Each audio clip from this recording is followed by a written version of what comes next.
A gente vai meditar agora na palavra do Senhor Jesus. Feche seus olhos. Deus, nós te damos graças por esse privilégio de escutar a tua voz. Que o Senhor fale nesse momento e que todo homem faça silêncio. Somente a tua voz seja propagada nesse lugar e que o Senhor encontre aqui corações, mentes disponíveis e dispostas a crescer no Senhor, ser confrontada pela tua palavra, Pai, em nome de Jesus. Que o teu nome seja glorificado, assim como já tem sido no nosso meio, por todos os nossos cultos, que hoje aconteça a mesma coisa, em nome de Jesus. Amém. Amém, igreja? Nós estamos no final de uma série, último dia da série, e a série Fale Problema, mas não seja um problema. Nossa vida nós temos problemas, né? E quando acumulam problemas aí que fica mais complicado ainda. Jesus já nos alerta, olha, no mundo vocês terão aflições, dificuldades, problemas, né? Mas tenham bom ânimo, eu venci o mundo, vocês também irão vencer o mundo. Nessa semana, por exemplo, lá em casa foi uma semana de muita doença, né? O Gabrielzinho, inclusive, nem veio para o culto hoje, porque vem tendo uma febre recorrente, né? De ontem para hoje, teve novamente, né? E o Davi também, aí vai juntando, vai acumulando um monte de coisa, preocupações da vida, luta do dia a dia, questões da igreja, pessoal, profissional, social, e aí a nossa vida tem problemas, dificuldades. Hoje nós vamos falar, e eu espero conversar com você sobre isso, e que o Espírito Santo fale ao seu coração, sobre nós. Às vezes problemas da nossa vida têm a ver conosco, com as nossas decisões. Às vezes a gente quer procurar culpados, quer colocar em cima de homens e mulheres uma responsabilidade que é nossa, que é minha e sua. Boa parte das coisas que a gente vive tem relação com as nossas escolhas. Às vezes a gente quer dizer que eu fiz isso por conta disso, a gente tem um roteiro bem prontinho. No final das contas, a gente fez porque quis. A gente escolheu porque queria escolher aquilo. No final das contas, a gente não é forçado a nada do tipo. Então, imagina que você vai fazer uma viagem, e aí a pessoa que vai com você, você vai de carona num carro, e essa pessoa que vai nesse carro, ela tem um hábito de colocar pouco combustível nesse carro, ou de não dar manutenção nesse carro. É um problema. Só que ela faz isso como uma maneira de que, olha, nós vamos viajar e nós vamos passar um mês lá, em Gramado, por exemplo, a gente tem que ir de carro. Só que aí, como eu não quero sair de perto da minha família, ela não dá manutenção no carro, ela não bota combustível suficiente, ou seja, ela auto-sabota aquela viagem. Chega ali na Carapa, o negócio já começa a engasgar, engoiar, e aí não passa dali. O sonho que era chegar em Gramado, não vai, porque a pessoa sabotou a viagem. Às vezes a gente faz isso com a nossa vida. Às vezes a gente sabota o que Deus tem confiado a nós. Deus tem, quando nos chama, meu querido, Ele nos dá um chamado, Ele nos chama, e Ele nos desafia sempre a algo. Uma coisa é certa, você não foi chamado para estar sentado aqui nesse lugar somente. Em alguns momentos sim, você tem que sentar, parar, ouvir, ser ministrado, ser desafiado, mas de maneira geral, na sua vida, Deus nos chama, te tira de um lugar e tem promessas para a sua vida para que você chegue em outro lugar. O que acontece é que às vezes nós escolhemos errado e nós sabotamos o que Deus tinha para a nossa vida. Olha que louco. Júnior, mas eu quero que aconteça. Mas o mais louco nessa história é que a gente faz contra nós mesmos. Escolhas erradas, decisões erradas, companhias erradas, caminhos errados que a gente vai inserindo na nossa vida e vai tirando o que Deus tinha para nós. A autossabotagem tem uma definição que diz que é o ato consciente ou inconsciente, às vezes a gente nem sabe, de agir contra os próprios interesses, objetivo ou bem-estar. Pastor, eu tenho interesse de ser um advogado, de ser um juiz, quem sabe eu ser um juiz federal. E aí a pessoa que vai se auto-sabotar, ela nem estuda, ela nem presta atenção na aula, ela nem vai sair da média, está ali na normalidade, está perto do vestibular, ela vai inventar o que fazer, vai maratonar séries, mas aí de maneira, mas eu quero que aconteça, mas você tem derrubado coisas na sua vida, e aí não vai acontecer. Porque Deus confia também a nós parte das coisas que acontecem na nossa vida. Nós vemos isso durante toda a Bíblia Sagrada, ela revela que Deus tem promessas para homens, e homens tomam decisões erradas, sabotando aquilo que o Senhor tem para nós. Eu espero sinceramente que a partir de hoje você entenda que você não pode ser um problema para você mesmo. Diga isso para a pessoa do seu lado. Não seja um problema para você mesmo. Nós já temos problema demais, igreja. Você tem que ser solução para você. Olha que algo lógico, sim ou não? Mas às vezes a gente age ao contrário disso tudo. Sansão é o homem que a gente vai estudar hoje aqui, um ponto específico na vida desse homem. Ele fez isso, ele se auto-sabotou. A nação do Senhor vivia 40 anos debaixo de um julgamento, sendo oprimido pelos filisteus. E aí Deus chega para a mãe de Sansão e diz: olha, você se consagre, não beba mais do vinho, nem do fruto da vide, que eu tenho um filho a partir de você que vai libertar o povo. Olha que lindo, olha que forte. Tinha uma promessa desde o ventre. Aquele menino nasce e tinha uma regra: olha, vocês não podem cortar o cabelo dele. E aí, o Michael, já prevendo a pregação de hoje, já se adequa. E aí, o detalhe era esse: ele tinha que ser consagrado ao Senhor, e a regra do nazireu, do nazirado, era isso: não raspar, não podia passar navalha na cabeça. E somente isso. E aí Deus ia usar desse homem, desse jovem, ia crescer no Senhor para algo grande. No tempo dos juízes, ele ia proporcionar isso. Só que você conhece a história. Quem conhece aqui a história de Sansão e Dalila? Acho que todo mundo, né? Quem não levantou a mão é porque talvez está tímido, mas pelo menos a Sansão eu sei, nunca li a Bíblia, mas sei que era um cara cabeludo e que tinha muita força. Sim ou não? Você vai entender um pouquinho que esse homem tinha promessas maiores, não era só a força. E ele auto-sabota o que Deus tem para a vida dele. Meu amado, em nome de Jesus, eu não espero que aconteça a mesma coisa com você, ou se está acontecendo a mesma coisa com você, eu espero que você volte atrás na noite de hoje, em nome de Jesus. Juízes 16, verso 4, vai falar dessa relação dele com essa mulher, e alguns erros que ele comete, sabotando o que Deus tinha para a vida dele. Depois dessas coisas, verso 4, ele quem? Sansão, se apaixonou por uma mulher do vale de Soreque, chamada... Os líderes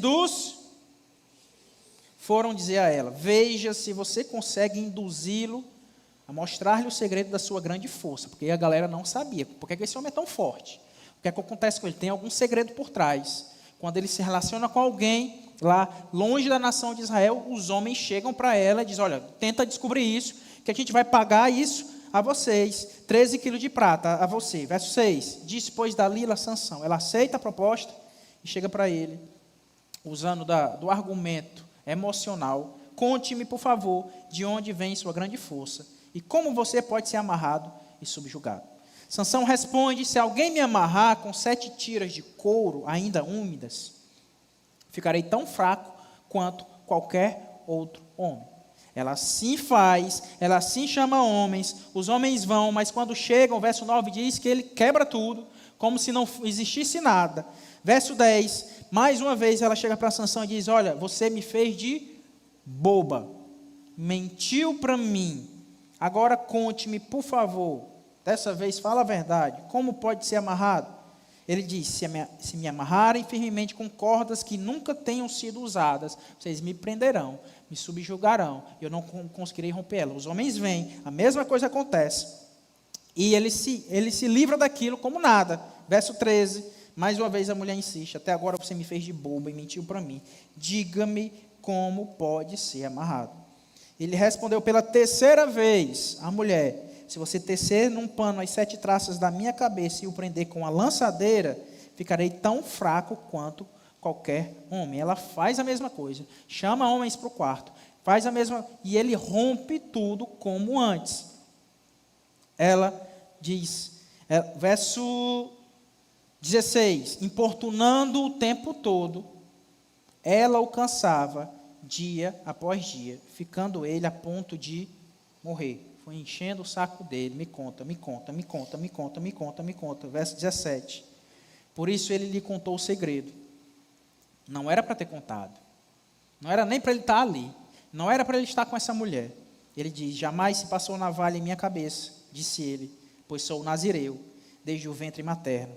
Se fosse rapado o cabelo da minha cabeça, a minha força se afastaria de mim, e eu ficaria tão fraco quanto qualquer outro homem. Ela fica sabendo, ela chama os homens. Verso 19, fazendo-o dormir no seu colo, ela chamou um homem para cortar as 7 tranças do cabelo dele, e assim começou a subjugá-lo. Vamos comigo no finalzinho? E a sua o deixou. Raspou a cabeça dele, tirou o cabelo dele, arrancou a força dele, a aliança que aquele homem tinha com o Senhor. Verso 20, então ela chamou, Sansão, os filisteus estão atacando. Ele acordou do sono e pensou: sairei como antes e me livrarei. Mas não sabia que o Senhor o tinha deixado. Que triste é quando o Senhor deixa alguém por conta da sua prudência, da sua falta de prudência. Verso 21, os filisteus o prenderam, furaram os seus olhos. Nosso inimigo não tem pena de nós. E o levaram para Gaza. Prenderam-no com algemas de bronze e o puseram a girar um moinho na prisão. Perceba comigo, igreja, que esse homem tinha promessa de ser juiz sobre uma nação e de libertar aquele povo dos filisteus. Depois da sua teimosia, do seu autossabotamento, ele vai e vira escravo. Ele deveria estar governando, sim ou não? Agora ele está sendo governado. Ele deveria estar vivendo de uma maneira livre e forte. A Bíblia descreve alguns atos desse homem. Um desses, ele mata um leão. Olha que louco. Um cara desse devia ser torcedor do Ceará desde aquela época, destruindo o leão desde aquela época. Mas faz isso com facilidade, como o Ceará faz também. A carcaça do leão fica lá, jogada. E aí, não foi para tanto, a irmã está me ajudando. Só que o problema dele, real, não era a falta de força, não era Dalila. Às vezes a gente escuta uma história dessa e morre de raiva da mulher. Meu Deus, que mulher chata, que mulher vendeu o cara por prata, o cara gostava dela, amava aquela mulher, confiou nela.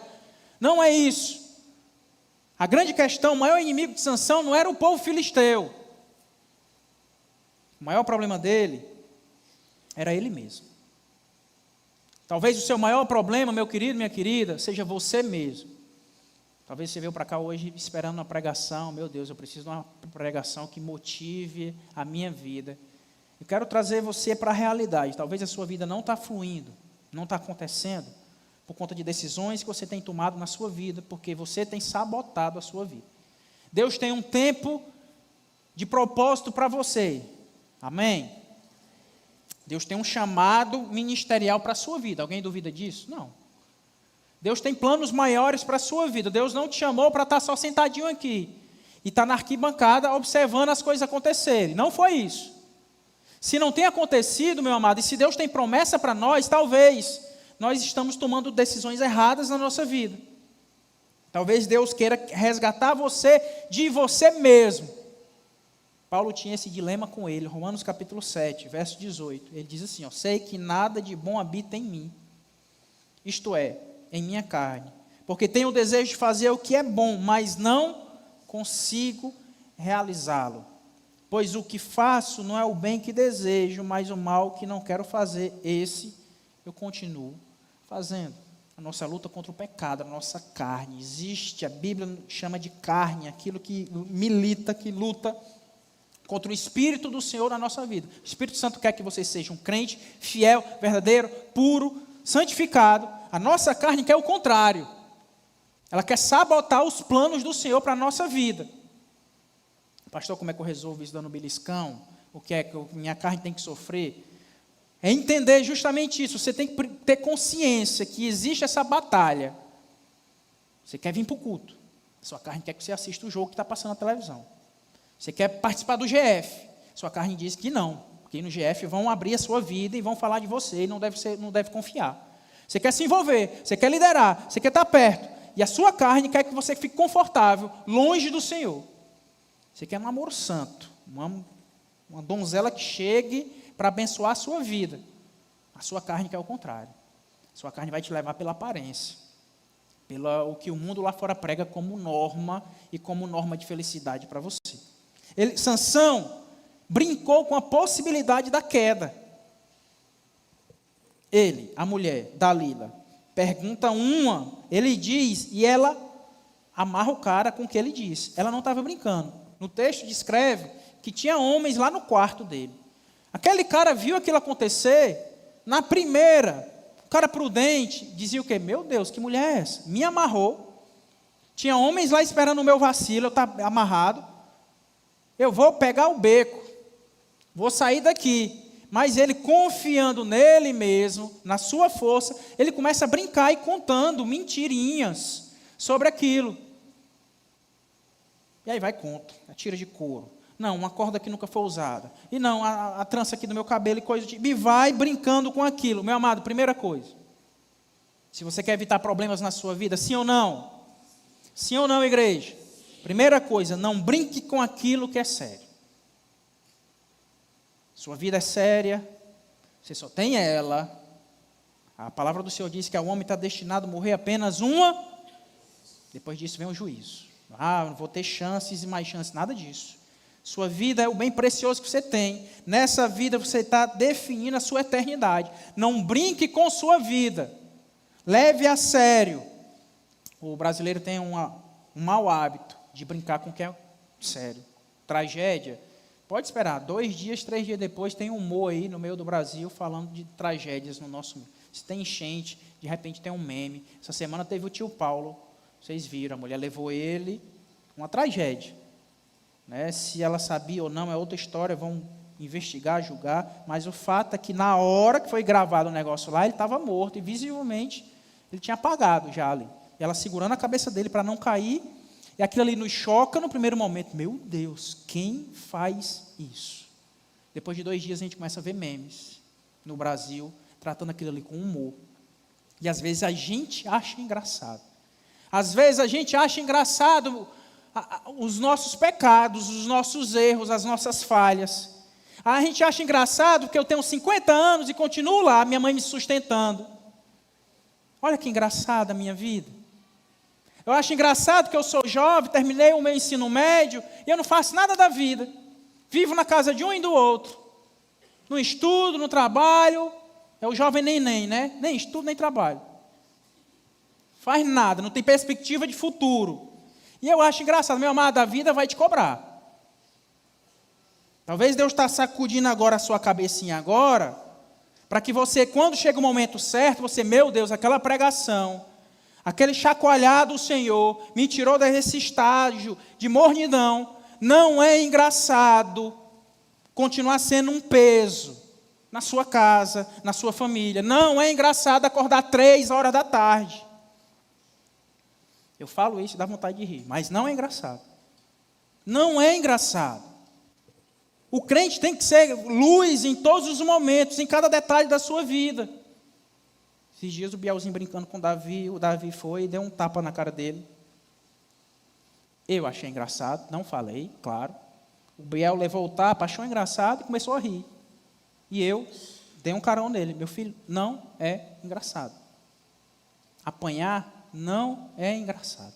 As pessoas lhe tratarem mal não é engraçado. A gente vai tratando com humor. E tem aquele crente, o carrancudo, o chato, que trata as pessoas mal e a gente acha engraçado. Não é engraçado. Brincar com o que é sério é sinônimo de imaturidade. Criança. Criança acha engraçado problemas sérios. Não é engraçado. Então, em nome do Senhor Jesus, o autossabotador, geralmente, ele vai ser infantil, imaturo. E o imaturo tem uma tendência a atrair pessoas que querem cuidar dele. O imaturo, quando entra num relacionamento e está casado, mesmo sendo imaturo, a esposa vai ser a mãe dele. A esposa que vai cuidar, a esposa que vai sustentar, a esposa que vai ditar o ritmo dele, que vai falar os sonhos, que organizar a vida financeira da família, e cuidar dos filhos, cuidar da casa, e o loucão, o imaturo, está lá para um lado e para o outro, que nem Sansão, confiando nele e achando engraçado não ser o cabeça da sua casa. O imaturo ele vai ter medo de crescimento. Quantos de nós não já deveríamos estar em outro estágio profissional, mas por conta de medos, a gente vai paralisando? Quantos de nós, igreja, não já deveríamos ter resolvido nossas questões com o passado, e a gente continua carregando fardos de religiões, de outras experiências religiosas para o presente? Ah, pastor, aconteceu há 20 anos atrás, o meu pastor fez isso, aquilo comigo, não me deu a atenção que eu precisava, e ainda hoje vive debaixo desse julgamento e desse teto que limita a vida da pessoa. Nós precisamos amadurecer. Se você não amadurecer, você vai ser aquele eterno adolescente espiritual. Não tem maturidade, está no leite ainda. Meu amado, é tempo de você comer uma picanha espiritual, sim ou não? Dê passos quanto a isso, em nome de Jesus. A criança precisa ser servida. E aí a gente espera o quê? Que o pastor me sirva. Está aqui, meu filho, está mastigado aqui para você. Esse versículo, esse texto, aplique na sua vida. Não, meu líder de GF tem que fazer isso por mim, tem que cobrar no grupo lá do WhatsApp, senão eu não leio a Bíblia se não tiver cobrança. Isso é imaturo. O crente que se permite crescer, ele vai buscar quem tem. Se eu não buscar o Senhor, o diabo vai e me busca. E me arranca onde eu estou e tira as bênçãos do Senhor da minha vida. Porque o inimigo vem para furar nosso olho. Foi o que ele fez com Sansão. Pastor, eu estou com uma cegueira espiritual, é tempo de resgatar isso em nome de Jesus. É tempo de você voltar atrás em nome de Jesus. É tempo de você abrir os seus olhos em nome de Jesus. Não trate como brincadeira algo que é sério. O inimigo ele vem para, vamos lá comigo, matar, roubar e destruir. Meu amado, se você der uma brechinha, ele vai te matar. Se não acontece, é Deus que não permite, mas Ele quer matar, roubar e destruir a tua vida. Você está vindo para a igreja aqui hoje e talvez está percebendo isso, é verdade. Eu dei uma brecha, um deslize, e ele veio com as duas pernas no meio dos meus peitos e uma voadora gigantesca, porque ele não vem para brincar. E o crente fica brincando. O crente fica tendo conversa que não deveria ter. O crente fica vendo vídeos que não deveria ver. O crente acha humor no pecado que não deveria achar. O crente imaturo vai culpar todo mundo, menos se responsabilizar. Tem um discurso perfeito para culpar outras pessoas.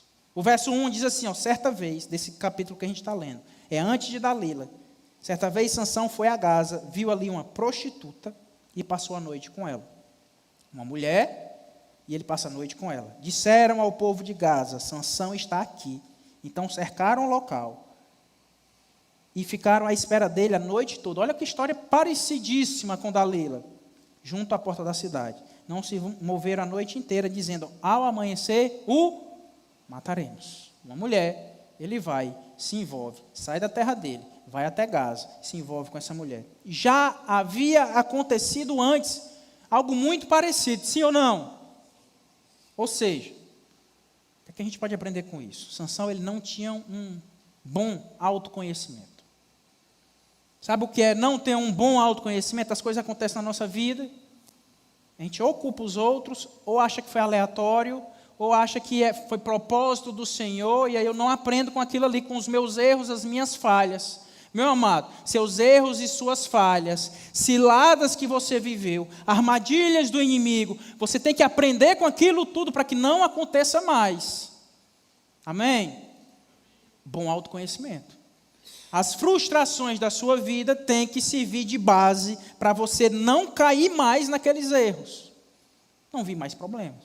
Essa série é sobre não termos tantos problemas. Então, fuja de problemas que, por acaso, possa partir através de você. Ou seja, nos sabotamos quando não nos conhecemos. Precisamos saber nossos limites. O sábio precisa conhecer ele, para que ele saiba com quem ele pode andar ou não, qual ambiente ele anda ou não, que tipo de conversa ele pode, que site ele pode acessar ou não, colocar cercas, barreiras, porque nós temos limites. O autoconhecimento é fundamental na vida do crente, para evitar quedas na sua vida. Sócrates diz o seguinte, conhece-te a ti mesmo. É o conselho do Senhor para a sua vida. Meu amado, se conheça. Sansão vacilou porque ele não se conhecia. Ele tinha problemas com limites. E ele já deveria saber disso. Deus diz que ele não deveria tocar em algum cadáver. Lembra do leão que eu disse que ele matou? Na volta, carcaça está lá, tem abelha com mel lá dentro, ele pega o mel e come, toca em algo imundo, impuro, limites que Deus estabeleceu e ele avança.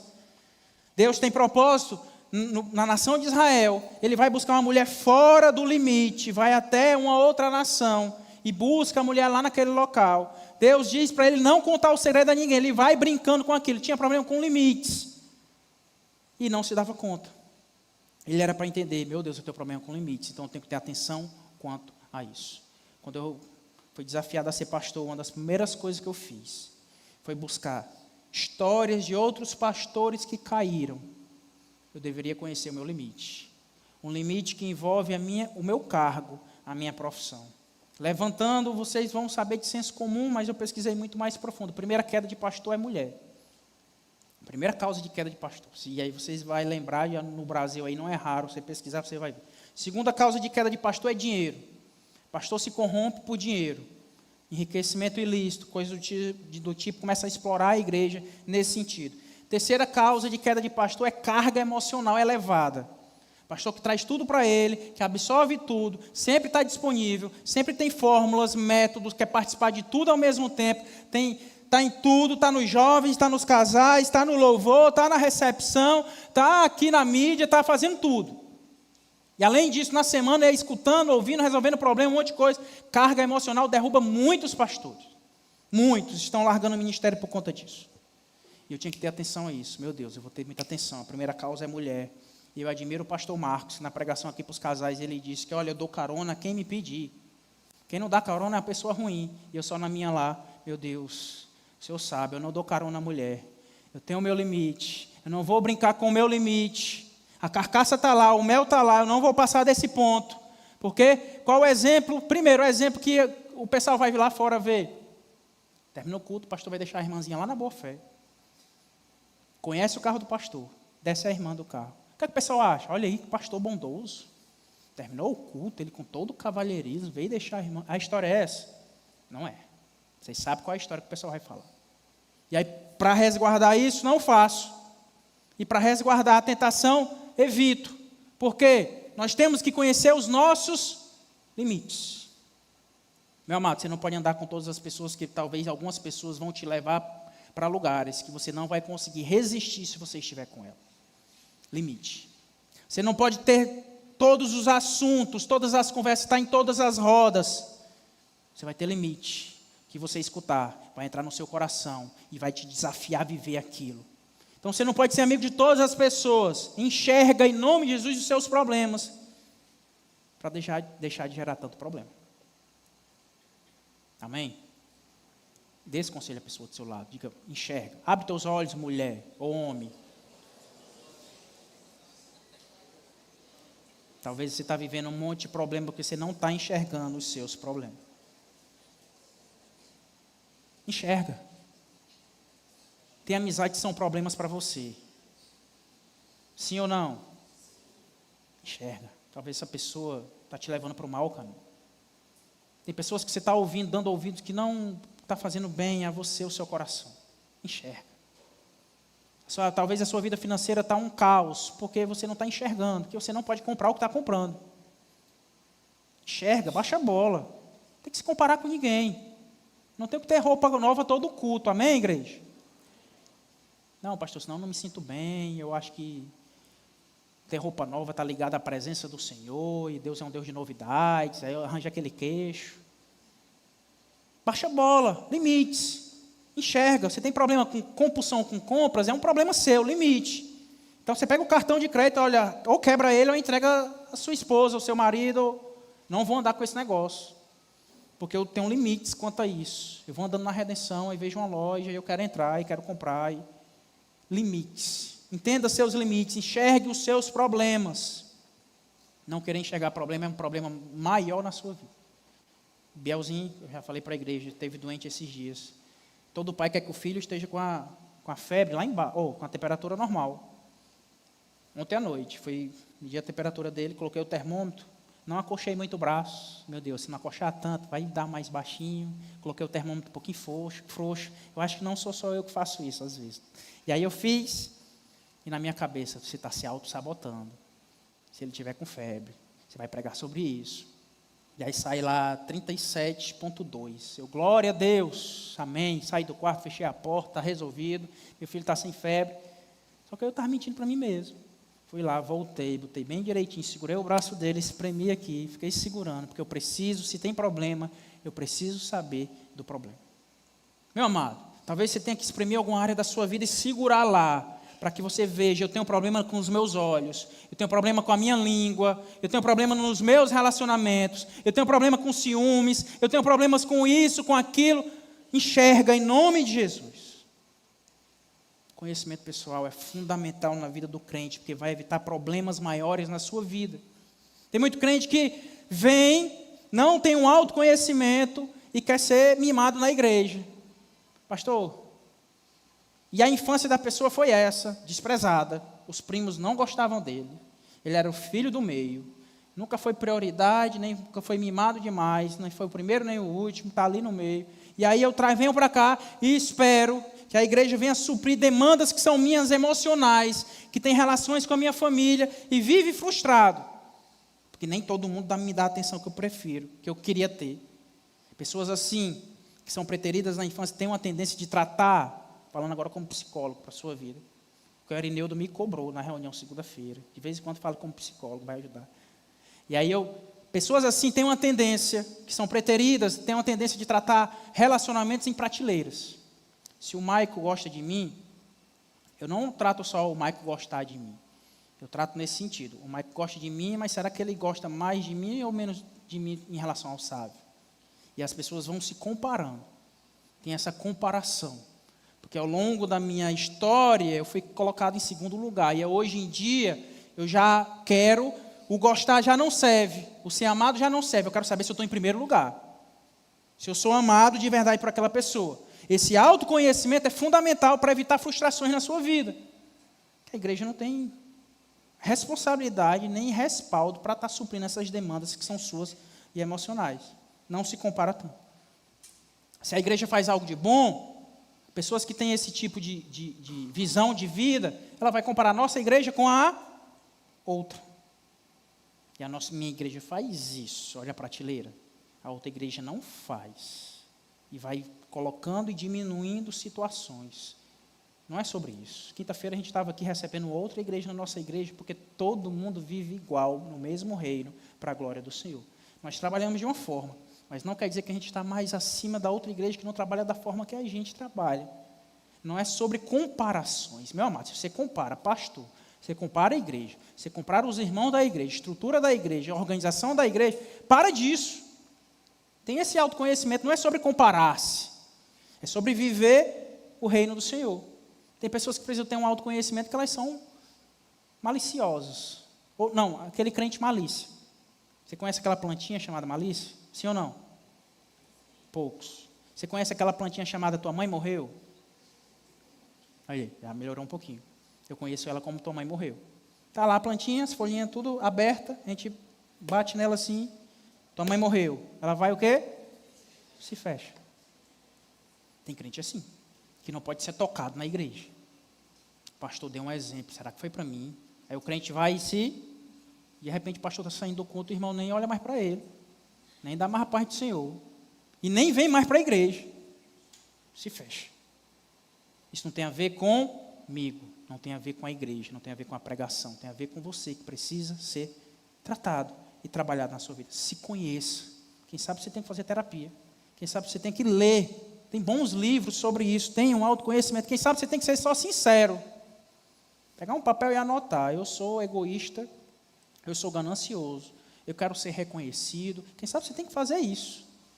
Quem é você? Quando a gente pergunta quem é você, o Maico vai, Maico, tu me ajuda. Toda a vida eu estou dando exemplo sobre você. Quem é você? O Maico vai dizer, não, sou moreno, 1,80 m, gosto de tocar violão, mas isso não é o Maico. O quem é você, quem é o Maico é de verdade. O caráter dele, a pessoa dele, a mente dele, o eu interior dele. Todo crente precisa disso. Você precisa saber se você é uma pessoa impulsiva. Guarde comigo isso aqui, ó. Dificilmente terão soluções rápidas para grandes problemas. O impulsivo, ele quer resolver assim. Estou com problema financeiro, o que é que o impulsivo faz? Sair da igreja, Entro naquela portinha vermelha ali, chamada Bradesco. Faço um empréstimo lá, que eu resolvo. Pego 1.000, pago 10.000, mas estou nem aí, estou resolvendo. Resolvendo nada, bola de neve na sua vida. O impossível faz isso. Quer resolver rapidamente coisas que são demoradas. Quem sabe você tem que ter um terceiro emprego, por um tempo. Mas necessite. Pastor, que negócio é esse? Semana passada você pregou contra o terceiro emprego. E agora já está dando conselho sobre o terceiro emprego. Olha o contexto. Olha a maturidade. Quem sabe você tem que acochar as suas finanças, ter uma outra fonte de renda, ganhar um pouquinho mais. Isso é necessário. Não existem soluções rápidas para problemas difíceis. Eu conheço um Deus que faz isso. Mas nós, enquanto homens, a gente tem que ralar e muito. Ralar e muito. Estou com problema financeiro. Então, Deus me dê sabedoria. Como é que eu posso empreender? Eu trabalho e empreendo. Deus me dê fórmulas. Não, pastor, eu sei, eu vou jogar agora, porque eu achei uma fórmula lá e eu toda a vida vou apostar no Flamengo, que vai dar certo agora. E aí eu vou prosperar nesse negócio aqui. Que Deus me dê essa sabedoria. Não tem solução fácil para problema difícil. Cuidado com seus impulsos. Em nome de Jesus. Sansão, ele foi levantado para ser libertador sobre os filisteus. Juízes 13, verso 5 diz assim, o final do versículo. Ele iniciará a libertação de Israel das mãos dos filisteus. Esse homem que eu estou levantando, apareceu para vocês? 13, 5. Quem é que está? Ceroto. 13, 5. Está não aí? Talvez eu não enviei. Finalzinho, ó, igreja, comigo, ó. Ele iniciará a libertação de Israel das mãos dos filisteus. Esse homem foi levantado para iniciar um processo de libertação. Ele se auto-sabota e termina sendo escravo, aprisionado, sem visão. Então, meu amado, não permita. Vamos lá comigo, esse aqui. Não permita que você se torne um limitador do que Deus irá fazer na sua vida. Amém? Agora você vai dizer para a pessoa do seu lado. Não permita, só isso. Não vai dizer a frase toda não. Ela já sabe o que é. Não permita. Você não tem que ser limitador de coisa nenhuma. Não permita que o seu eu, sua maneira de lidar com os problemas, suas escolhas, limite o que Deus tem para fazer na sua vida. Não permita isso. O que você tem feito, meu amado, será que tem atrapalhado o propósito do Senhor na sua vida? Será? Suas escolhas, será que tem atrapalhado o que Deus tem planejado para a sua vida? O seu chamado? Será? Será que Deus não tem homens e mulheres profetas do Senhor no nosso meio que talvez não aconteceu ainda porque escolhas erradas na sua vida? Pastor, e agora? Será que eu estou limitando? Será que eu estou atrapalhando? Meu amado, Deus tem um tempo de resgate para a sua vida. Em nome de Jesus. Sansão, ele estava aprisionado, mas a história dele não termina ainda aí. Juízes capítulo 16, verso 28, finalzinho da história. E Sansão orou ao Senhor. E ele disse assim, ó soberano Senhor, lembra-te de mim, ó Deus, eu te suplico, dá-me forças mais uma vez. Talvez você tenha que pedir nessa noite justamente isso. Deus, está caindo a ficha hoje que os problemas da minha vida têm muito a ver comigo. Tem muito a ver com o meu eu, com o meu ego, com as minhas escolhas. Eu brincar com algo sério, que é a minha vida, que é a minha juventude, que é o meu relacionamento, que são as minhas amizades, que é o meu serviço na igreja. Talvez você tenha que pedir ao Senhor justamente isso hoje. Deus, dá-me forças mais uma vez. Meu amado, é tempo de você viver o que Deus te chamou para você viver, em nome de Jesus. Em nome de Jesus. Se você fizer essa oração sincera, Deus muda todo o contexto. No final do texto, você pode ler na sua casa, diz que a força voltou para esse homem.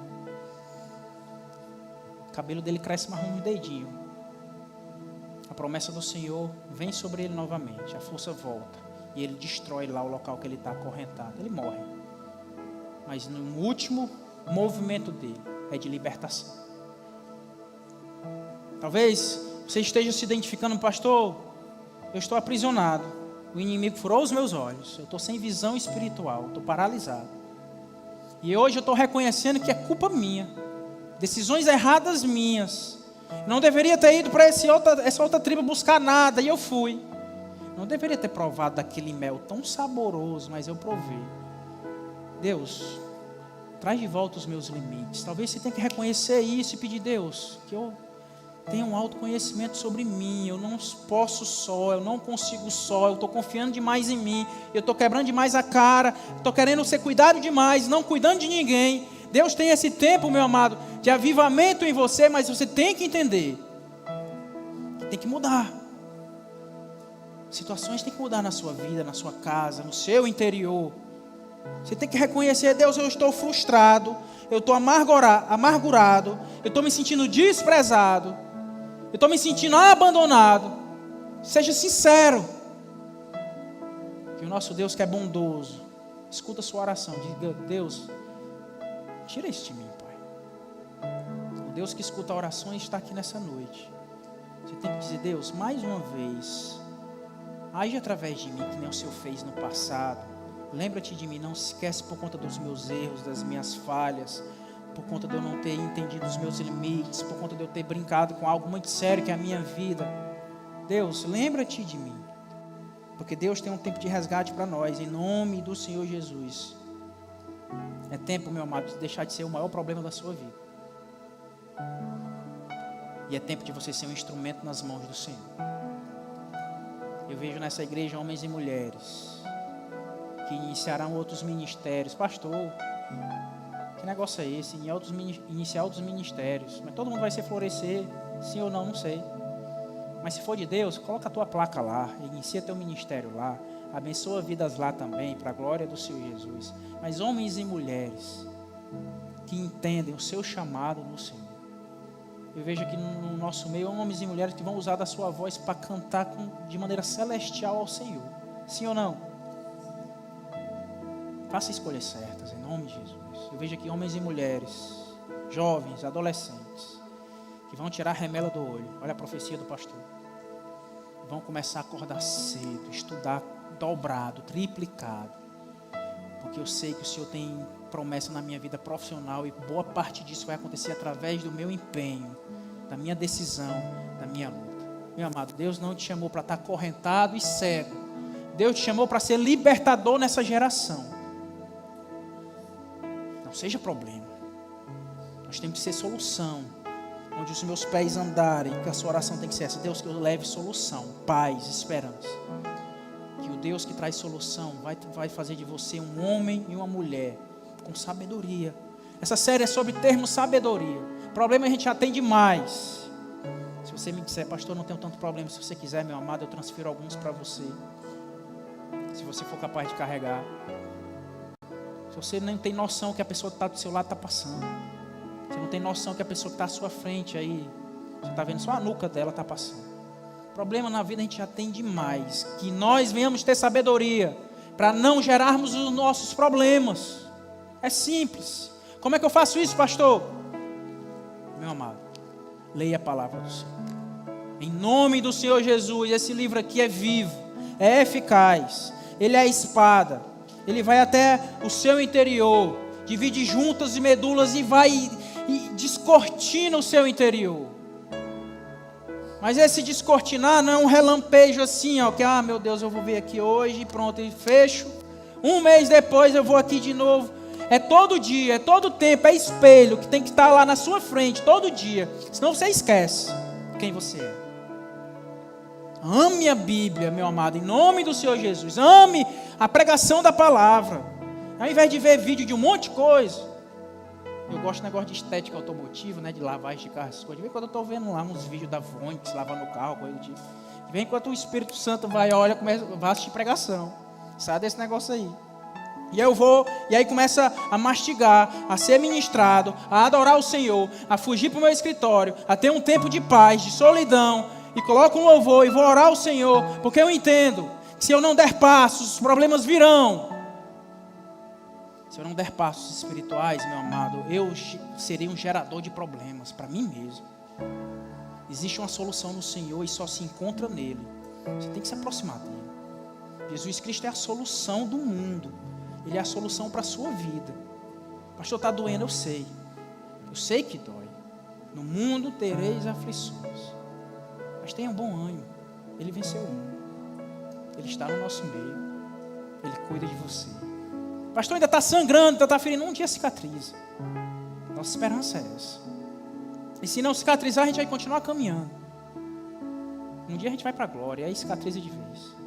Mas viva para a glória do Senhor. É a sua vida. Não faça dela um problema. Não pinte a sua vida como um problema. Pastor, se eu fosse descrever minha vida, seria um grande problema. Não. Jesus, Ele quer resolver. Ele quer que você viva a partir dele, com sabedoria nele. Seu relacionamento tem que ser solução e não problema na sua vida. Responsabilidade sua também. Em nome do Senhor Jesus. Se você puder, fique de pé no seu lugar.